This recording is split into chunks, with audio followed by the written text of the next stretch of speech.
কথায় বলে বাবার হাত ধরে বাচ্চা নাকি হাঁটতে শেখে, কিন্তু আসল হলেন মা। তিনিই আমাদের পথের সব কাঁটা সরিয়ে দেন। আমরা সারাদিন মাকে প্রশ্ন করতে থাকি, আমার মোজা কোথায়, আমার সাবান কোথায়, মা তোয়ালেটা পাচ্ছি না, কোথায় রেখে দিয়েছো তুমি, শার্ট কোথায়, আমার মোবাইলটা মা, আমার টিফিন তৈরি হলো কিনা।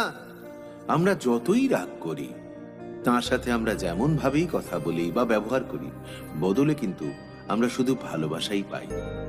মা শুধু মা নয়, আমাদের ভালো বন্ধু। আমাদের সুখ দুঃখের খেয়াল রাখেন তিনি। আমরা ভুল করলে আমাদের বুঝিয়ে দেন, বুকে চোখে সঠিক রাস্তায় আনেন। তিনিই আমাদের গুরু। শাস্ত্রে লেখা আছে যে বাচ্চাদের প্রথম গুরু হলো মা। বাচ্চার এক ডাকে নিজের সবকিছু ছেড়ে দিয়ে মা চলে আসতে তৈরি থাকেন। আমি তো বলি, মা আমাদের সেই শক্তি, যে শক্তি তার বাচ্চাদের দুনিয়ার সব খারাপ নজর থেকে বাঁচিয়ে রাখে। বাবা যদি রেগে যান, তাহলে সেই রাগের হাত থেকে আমাদের বাঁচান। জীবনের কড়া রোদের শীতল ছায়া হলো আমাদের মা। সব কষ্টের ওষুধ হলো মা। কথায় বলে ভগবান সব জায়গায় পৌঁছতে পারে না, তাই এই পৃথিবীতে তিনি আমাদের দিয়েছেন মা। মায়ের জন্য বাচ্চা সারা জীবন বাচ্চাই থেকে যায়।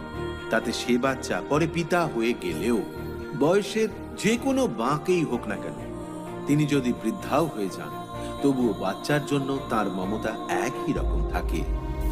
বৃদ্ধা মায়ের ব্যাপারে একজন বলেছে, একটা শুকনো গাছ দাঁড়িয়ে আছে আমার উঠোনে, একটা পাতাও নেই, তাও ছায়া দিয়ে আমাদের রক্ষা করে। মা, আই লাভ ইউ।